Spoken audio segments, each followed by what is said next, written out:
Desde 1918, Rusia se vio inmersa en una cruenta guerra civil, enfrentando al Ejército Rojo, liderado por los bolcheviques, contra una serie de enemigos reunidos bajo la denominación del Ejército Blanco.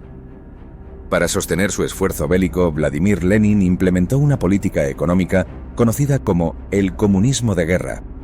Esta estrategia implicó la nacionalización de la producción industrial, la prohibición de la empresa privada y la confiscación de los excedentes de alimentos. A pesar de que los bolcheviques lograron prevalecer en la guerra, el comunismo de guerra resultó en una drástica disminución de la producción industrial, la devaluación del rublo y la pérdida de millones de vidas debido a la hambruna. Fue reemplazado en 1921 por la nueva política económica.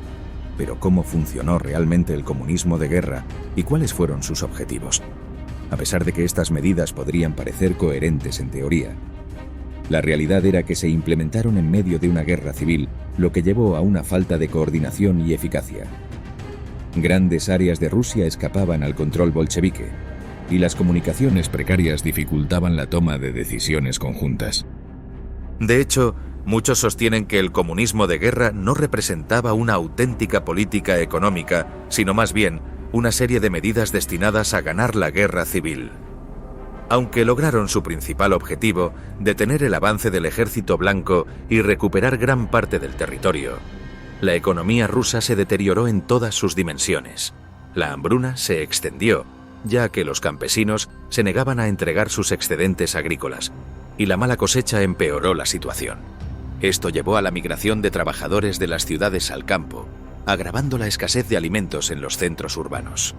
Entre 1918 y 1920, ciudades como Petrogrado perdieron el 70% de su población, mientras que Moscú experimentó una disminución del 50%.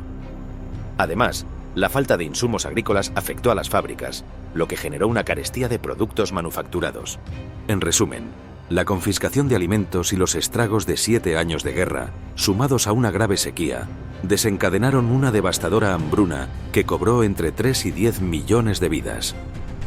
A medida que la situación empeoraba, estallaron huelgas y rebeliones por parte de trabajadores y campesinos en todo el país, incluyendo la notoria rebelión de Kronstadt en marzo de 1921. Estos levantamientos, liderados en muchos casos por izquierdistas oportunistas, representaban una amenaza para los bolcheviques. A pesar de estos desafíos, el gobierno bolchevique logró sofocar relativamente pocos levantamientos efectivos durante la implementación del comunismo de guerra. El rublo se desplomó, dando paso a un sistema de trueque que reemplazó el dinero como medio de intercambio. A pesar de las amenazas de ley marcial contra la especulación, surgieron mercados negros. El comunismo de guerra, aunque cumplió su propósito principal en la guerra civil, dejó a Rusia sumida en la hambruna, la escasez y el malestar generalizado. Esta política económica caótica y sus consecuencias marcaron un oscuro capítulo en la historia rusa y llevaron al posterior advenimiento de la nueva política económica.